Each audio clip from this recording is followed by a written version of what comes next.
The 1970s were known as the hippie era. Many continued to fight for equality, such as women, Native Americans, African Americans, homosexuals, the elderly, and many others. Many also protested against the war going on in Vietnam like they did in the 60s. The bus driver left the school parking lot and she pulled over on the shoulder of the road about 100 yards after she left the school. And she says, she looked in the mirror, she stopped the bus and she looked in the mirror and she says, "They killed our president today." And then shortly after that, Martin Luther King was shot. Shortly after that, Robert Kennedy was shot. The Vietnam War was in full swing and everyone was protesting the Vietnam War. There were riots.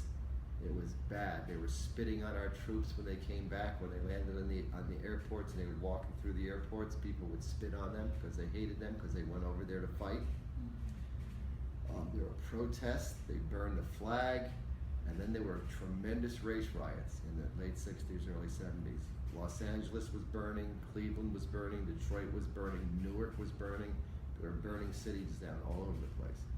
The worst year was 1968. If you didn't think this country was going to implode, that was the year. Culture also involved opposition to nuclear bombs, support for world peace, and more environmental awareness. Women in this era fought for equal rights with many protests. They became doctors, lawyers, scientists, jobs that were usually seen as a man's job.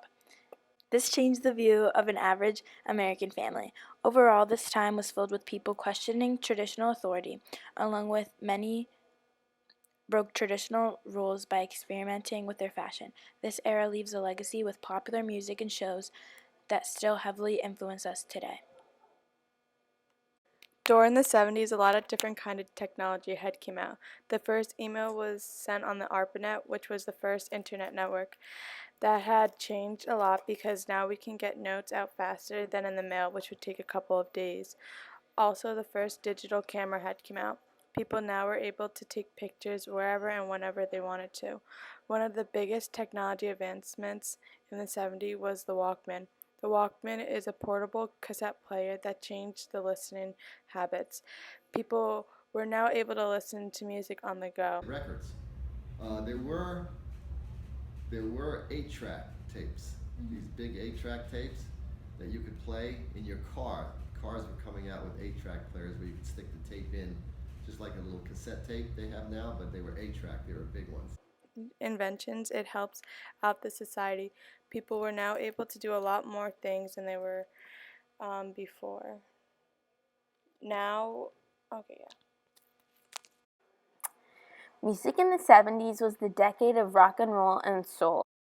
Lyrics in rock and roll is what attracted people the most. Lyrics like, "Think of all the hate there is in Red China," and other politically based songs were bringing Americans together by the power of music. Music festivals have the advantage of physically bringing people together. Oh, what a concert that was. Did you go to Woodstock? I did not go, but Jimi Hendrix, Janis Joplin, Creedence Clearwater Revival. I think the Grateful Dead were there. It was quite a concert. It was a mud fest, though, and people were having sex all over the place. There were drugs all over the place. They were laying in mud. It was puddles. It was unbelievable.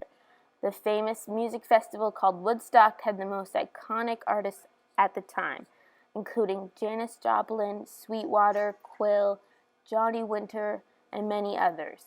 Many different genres of music was performed at Woodstock that had a great impact on the 70s. During this time, Vogue declared that there was no rules in the fashion game. It was the first full era where it was seen as acceptable for women to be seen wearing pants. Bell-bottoms, fitted shirts, and colorful patterns and platform shoes are what came to mind when thinking about this era. Many experimented and had fun with what they wore. The hippie look was very popular in the early 70s. They wore shorts in the summertime, and they had a lot of the t-shirts with the straps. Kids call them white beaters now. But, yeah, typical. Flamboyant colors. Towards the end of the era, disco styles took over. People started wearing tube tops, sequined shirts. It became popular for men to be wearing three-piece suits, puffer vests, low-top sneakers, and jumpsuits. Fashion as a whole became more relaxed. Clothes became baggier and more revealing, and people started wearing more earthy tones instead of bright colors as they did in the earlier century. And jewelry made out of stones, feathers, and beads. Those who did not go for the hippie look went more for a dressy look with fitted blazers, sweaters, and cardigans. Men started to wear tighter fitting clothing. They often wore pleated pants, tracksuits, flannels, and sweaters. Towards the end of the era, disco styles took over. People started wearing tube tops, sequined shirts. It became popular for men to be wearing three-piece suits, puffer vests, low-top sneakers, and jumpsuits. Fashion as a whole became more relaxed. Clothes became baggier and more revealing, and people started wearing more earthy tones instead of bright colors as they did in the earlier century.